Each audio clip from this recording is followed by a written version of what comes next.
Hi everyone, and welcome to the Daily Hey Now's new vlog, aka the Daily Hey Now book chat with me, Too Bad Diane. And the first book on our list is Poison Princess by Kresley Cole,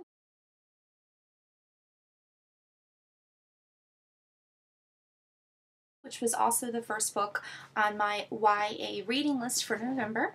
I had just finished reading it a couple of hours ago, so it's really fresh on my mind. This segment is really spoilerific, so if you just want a general review of the book, I do have one coming up. It'll be up in a few hours. You can read that instead. But for now you have this. It's basically going to be talks about plots and characters and stuff like that, so if you don't want to watch or hear about that, you better tune out now, because I will be talking about it. The first thing I'd like to talk about is basically just a general plot point of the book. It was essentially was recommended to me by Athena606 Jess, who is a contributor on our blog. It's about a girl named Evangeline, aka Evie. Evie is pretty cool. She is a normal teenage girl. She's a cheerleader with the cool jock boyfriend, and she's got everything going for her except for the fact that she seems to hear things in her mind. She ends up getting thrown into a mental institution, and this is her coming back from it. Her story begins there. When we first meet Evie, it's through the eyes of another person. His name is Arthur, who is an alchemist, and he's creepy and crazy and a lunatic. You learn more about him at the end of the book and who he is. But now we find out that Evie's craziness, her dreams, her nightmares of the future in this post-apocalyptic world are actually not nightmares, but basically foreshadowing and foretelling of the actual future. She has this moment where she gets kind of like kicked into gear about who she is when she starts seeing this boy named Matthew, and Matthew keeps calling her the Empress, and it sort of flashes back to her and her grandmother, who used to tell her that she was special. And she used to tell her about the tarot and the arcana, and then her grandmother got sent away by her mother, and her mother basically said, don't ever speak to your grandmother again. Your grandmother's nuts. She's a witch. She's cuckoo. Don't listen to her. Grandma is the person that Evie seeks to find, and this whole hubbub. Everything is going great for Evie. There's this party. She meets this really crazy dude named Jackson Devereaux, who is this Cajun on the other side of the streets, bayou kind of guy. He's pretty badass. Emphasis on the bad. He's definitely a bad boy, but Evie has this sort of attraction to him that we can all understand where it's coming from, since Evie is this good girl. She has a boyfriend named Brandon. Brandon's kind of boring. He's not really turning Evie on, even though she says to him that I will have sex with you and I'll give you my virginity and all that jazz, because she has this feeling that she has to. But Brandon's not that cool. He's kind of boring. Anyway, this flash happens. The sun comes out. There's an aurora borealis. Crazy things start to happen. The northern lights. La da la da da. We shift into gear, and it's the post-apocalypse. And Evie's with her mother, and her mother is dying because she had her ribs torn into. And in this post-apocalyptic world, you have these crazy zombie-like creatures called bagmen and cannibals and everything that you'll expect in a post-apocalyptic world. So Evie has to live in it, and she's a little good for nothing. Her arcana power is that she can control life. She can control the plants and things like that, but the problem with that is that there are no plants. Everything is dried out. People have turned into dust, or bagmen, or cannibals, or crazy militia. There's really rare qualities. There's like no women left. Evie's one of the few women left in society, and they're really rare, so men are raping these women because that's what they want. And then Jackson comes back into play. Our wonderful Cajun rogue/gambit relationship begins between the two of them, where Evie cannot control her powers and she's afraid of hurting Jackson. And Jackson has his own gifts. He's not arcana. It's made Well, it's debunked in this book that Jackson is not an Arcana, but I'll get back to that because there's a whole section of this where I really want to talk about Jackson and who I think that there's more to him than we are being told. So her and Jackson venture off on this road. She keeps seeing this little boy, Matthew. He's not really little, he's her age, but he comes off a little bit little because of his disease. We find out that he is, in fact, autistic, and there's certain issues with him that arise. Matthew turns out to be the Fool card.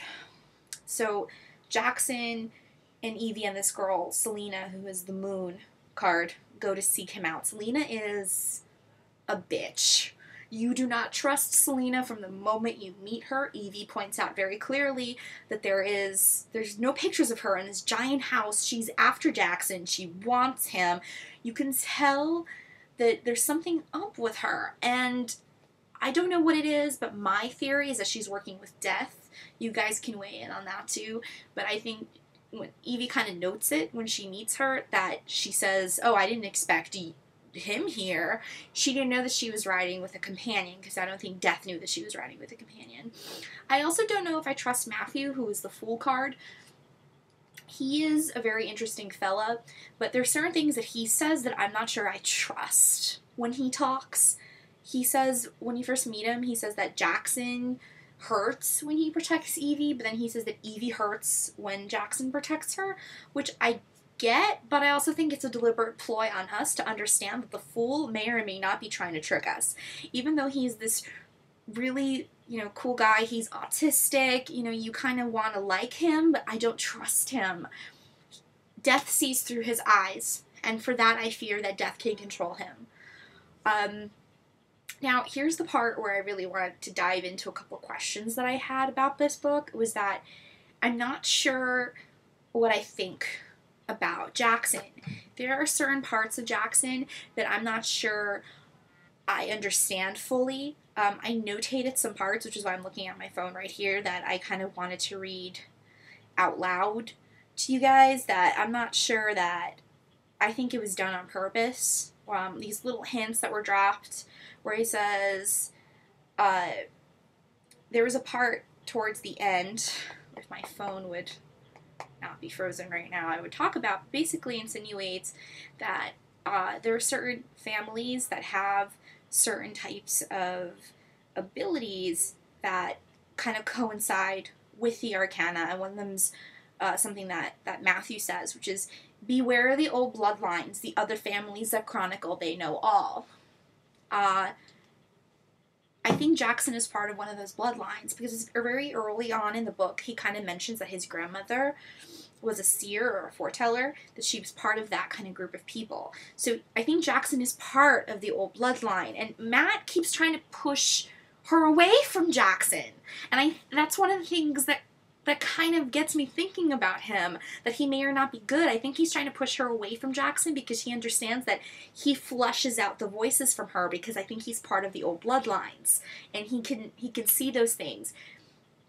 And Matt, I don't know, I want to trust him, but something inside of me doesn't, because there's 2 more books coming up, and I'm just not entirely positive that Matthew is going to be on our girl's side the whole time, because if you remember clearly, the Empress card is supposed to destroy all of the other cards. She's like the ace in a deck. The ace can kind of take out all the other cards. That's what the Empress is meant to do. She's meant to fight death and destroy the other cards. That's how she earns her stripes. On her arms, when she kills the alchemist at the end, she gets the hermit symbol on her arm because she's killed him. So her definitive destiny is to kill these people, but yet I'm not sure if Matt's on her side. I don't think Matt wants to die. He has a really strong will to survive, and that's why he tells Evie these certain things. I think he's trying to detract her from Jackson, and he's giving her false glimpses, because I think he wants Evie to leave him so that she won't have Jackson on his side, that he may not be part of the bloodline that chronicles that's bad. I think he may be part of the good, because I think there's more than the Arcana in this mess. There's other people around that have some sort of control over what's going on. Now, my other theory over Jackson is that I think he may be an Arcana. Matthew lies, and once again, I think Matthew might be lying. That's just a prediction that I have, and I don't trust him and his words because of his connection with death. he says that Jackson is not a card. The others aren't they don't know if he's a card or not, but Matthew is very clear on it. He says no, he's not an arcana. The good thing the important thing to remember with Jackson, and something that keeps on getting mentioned a lot in this book, is that he drinks a lot from his flask. And one of the things that Evie does when she takes her meds is that it pushes Matthew out of her brain. She can't really hear the voices and she can't see him as well as she used to when she wasn't on the meds. So maybe there's something that's stopping Jackson from becoming fully enhanced in his arcana. We've only met a certain amount of cards. We know what death looks like, which, by the way, let me just point out, Evie talking about how hot death is such a girl thing to do, and I love her for it.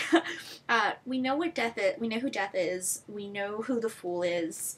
We know who the hermit is. We know who the magician is. We know who the moon is. We still have a whole bunch of cards that are in play.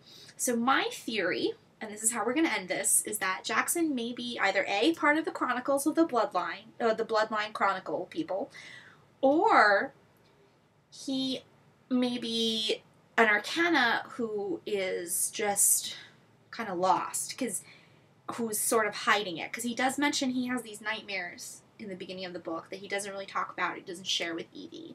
He also says he comes from that lineage of people, that his grandmother could foretell the future and stuff like that. And then there's also the fact that he drinks, so it could block out certain things of him. If he is a card, I have a feeling he may be the Hanged Man card, which the Hanged Man has a very interesting connection with the Empress, Evie, because when the Hanged Man card is in play with the Empress, it means that the Hanged Man card is attached to the Empress. He loves her, he longs for her, he does everything she wants him to do. Jackson is also super strong, sometimes to a point where it's unrecognizable how strong he is. He's pretty bad. He's just like insanely bad. He punches the gazebo, and she says that you can hear it kind of rumbling like it's about to fall. I don't know of any man who has that kind of strength, even with adrenaline, to make a gazebo about to fall. He's pretty strong.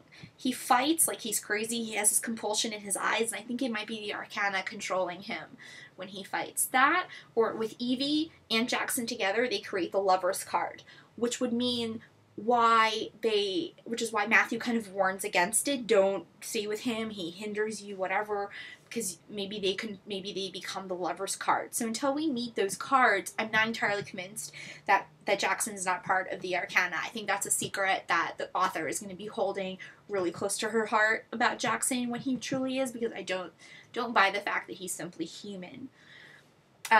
When we leave off, the gang, they're on their way to still find Evie's grandmother. Death is really near them. They're really, really close, and she's super bad, and this big major event that I will not spoil happens that can change the course of everything that is going on in the second book. It's coming out next year. I cannot wait. I want to see what you guys think. If you want to share some theories, hit the comments tab below, and I hope to hear from you guys, and my review will be up shortly. Thanks, everybody, for listening. Our next book will be The Diviners by Libra Bray. I should have that up in about a week or so. So enjoy the rest of the week, folks.